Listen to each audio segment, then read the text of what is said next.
So you're still watching live proceedings from the Supreme Court of Ghana, and they have just given a ruling on the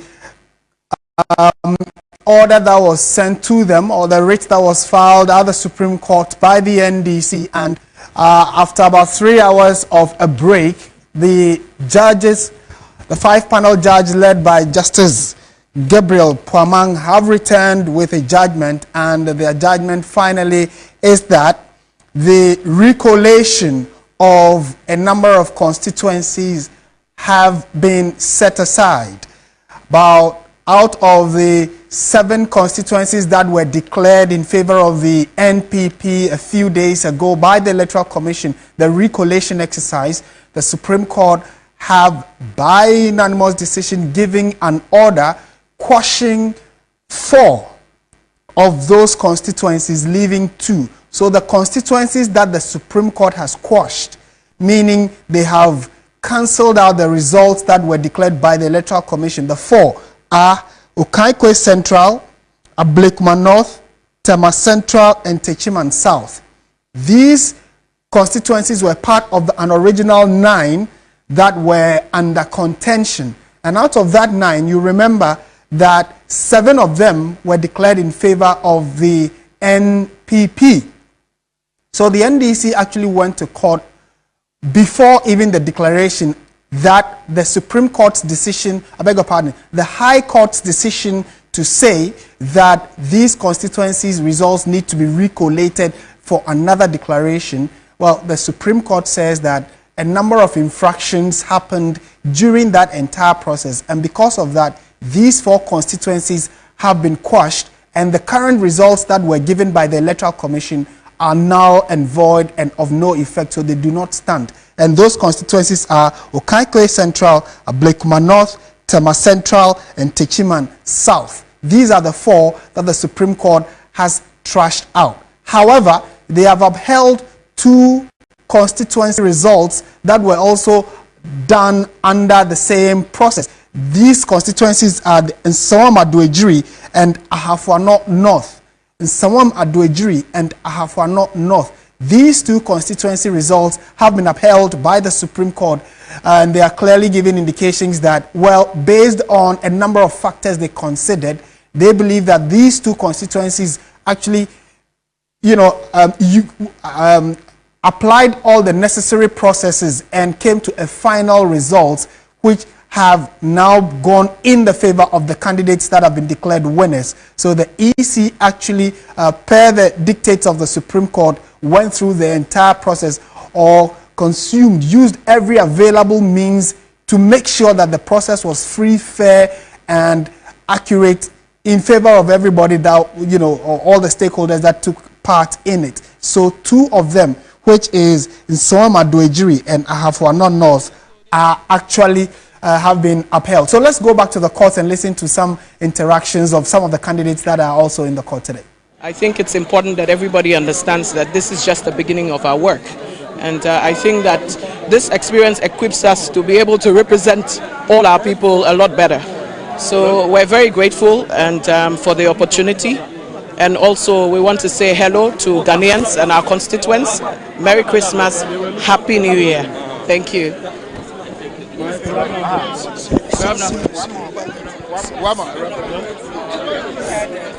She's here. Well, I think it's a good day for country. The whole world is watching, not just Ghana. So I think it's just a beginning of coming together as one people. And then I think it redeems the image to an extent of our courts and our judges. So it's all well and good. All well and good. Thank you. Thank you. So essentially the Supreme Court has ordered that the NDC's application should be reheard by the High Court, because the 5-panel of justices chaired by Justice Gabriel Puamang indicated that the least the court should have done was to give a hearing to that joinder application filed by the NDC, which they refused to do so. Now, there's been an order for an abridgment of time, meaning that on Tuesday, December 31, the court will hear this mandamus application by the NDC. So as it stands now, the High Court's initial decision has been quashed. However, two outstanding constituencies, which is the Nsawam Aduajiri and then Ahafo Ano North, that decision still holds because essentially their collation and then declaration was not yet done, and so their High Court's decision, which made them complete the processes, will now hold. We'll see how things will pan out from then onwards. There was also another application for stay of execution, which was at this point had become irrelevant or moot, and so the director of legal of the NDC, Godwin Edwidge Tamaklu, withdrew that application, and that was the second application that you had the court considering. We'll see how the coming days will look like, since there's still a little more to be done on this matter. Back to you in the studios, Lord Idwasari, TV3 News, Supreme Court. Before you go, and we're grateful that you could at least follow through proceedings for us. So Lord Idwasari is our man in court, and we'll try and pick the thoughts of some of the key actors in that court. The ruling was a few minutes ago where the Supreme Court, let me just run that by you quickly if you're just joining us. Out of the 7 that had been declared by the Electoral Commission after recollation, the Supreme Court has quashed 4 of them and upheld 2.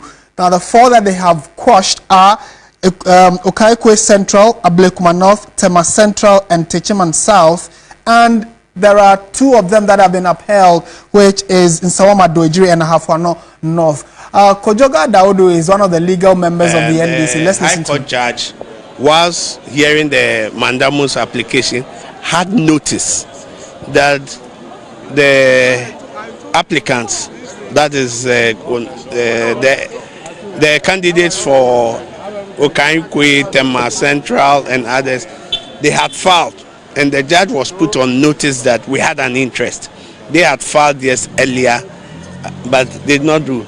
So the court says that they had notice, and once you had notice, you should have heard them. You should have joined them and heard them, notwithstanding the fact that the rules that they are talking about.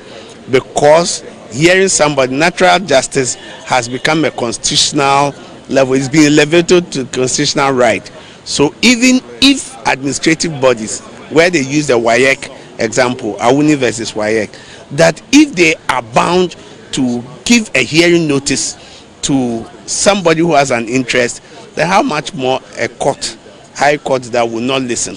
So that's why they gave the decision that whilst there was evidence that those had been declared already or something, they should go back, and that's why they've abridged the time. Let the court allow them to file the affidavit, then they can make an argument, they can be heard, legal argument can be heard, whether the mandamus should be granted or not. But to also, that there should be some fairness and impartiality, because already there is some kind of likelihood of bias they are talking about the judge. So it should be sent to another judge for the matter to be heard. So all the processes have been that it should be ready before the 31st, and the 31st we have to go to court to hear that matter. Does this tentatively mean that as it stands, the MP elects of these 4 areas are still MP elects till maybe Tuesday? Is that what it means? Yeah, yes, that's what it means. So we have to go. Then once they go, that's why it says that for Nsawam and Ahafo Ano, it was a collation that was incomplete, and they have done it. So that's why those results will stand. But for the other 4, they have to go back to the High Court, and the High Court will now hear the application. All right, thank you very much. That was Victor Adaudu, one of the lawyers of the NDC. We'll still be getting more reactions from the various quarters. I see Gary Nimako. Let's get Gary speaking. We're going to get his thoughts. He's speaking for the NPP. All right. The EC did collation and declaration in the affected areas. And they said they were not heard on the application. They came to court to say that they were not heard. The court said it's a fundamental rule to be heard. So go back to the court and have your matter heard. So it's simplicity. We are going back on Tuesday. They will file their response, okay, on why they think that there was collation or there was no collation. The court will hear the matter, make an order for EC to go and make collation and a declaration. That is the point. So it's not about recollation. So this word recollation, there is no collation at all. Finally, some are doing jury and the other one I have one also. Yes. If the NDC decides to contest that again or on a separate platform, well, that is up to them. The court has spoken already, so that ends the matter. You face them? Face who? We are not fighting. They are brothers. We are not fighting. You saw me hugging them and talking to them. And this year they are not enemies. We are not fighting. It's a question of the brains. We are not fighting. The court is concerned about peace after today's ruling. What message do you have? No, not after today's ruling per se. It's peace post-elections. You realize that after these elections, there have been a lot of post-election violence. We don't understand. There must be peace in the country. If we won elections, what about the destruction of state properties and all these things? It's not good. So let's all learn to abide by rule of law. That is the way I see it. That is all. So please, all parties, political parties, especially our brothers in the NDC, they should learn to respect the law. That is all. So that was Gary Nimako. He's the lead counsel for the NPP side, essentially rehashing the fact that they'll be back in court on Tuesday when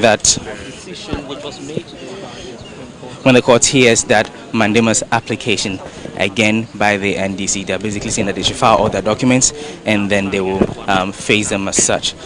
To bring further clarity to this. So let's listen into that conversation from Edigi Tamaklo and my colleagues, and we'll bring you details. Comments on this. I think we are grateful to the Apex Court. At least it has restored sanity in the process that was going on at the High Court.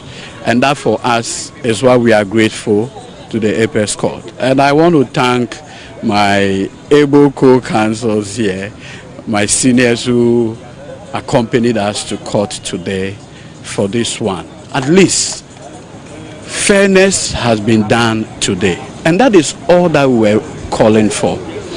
The fact that we have to go to the High Court, what strategies we are going to deploy, I will not disclose it. But I just want to thank everyone for this. And I'll urge our party supporters in Ahafano and Suhun to stay calm and watch what we'll be doing going forward. Now, one thing that you sought to put across was the issue of bias, and that was not agreed by the Apex Court. You cited about 3 or 4 instances that the presiding judge what you described as bias. No, I understand the policy rationale. Making a definite finding of bias against a judge obviously is not an easy start, right? But we've made a point, to the point that the court itself agrees that he should not hear the matter again. It's enough rebuke of the entire process that he actually supervised, and that for us is significant. Yes. What word do you have for the constituents in these 4 areas? No, they should stay calm and we'll take it out from there. What's important is that all the coalitions, the declarations that happen, that are founded on those orders, have all been set aside. Significant. I'll just end it here. Thank you. Thank you very much, Edigi. So you heard Edigi Tamaklo, the lead counsel for the NDC, his initial comments on the decision of the Apex Court. He says he's pleased with that decision, although he sought to put across about what he reported as a biased nature of the presiding judge, Justice Ajiman. This was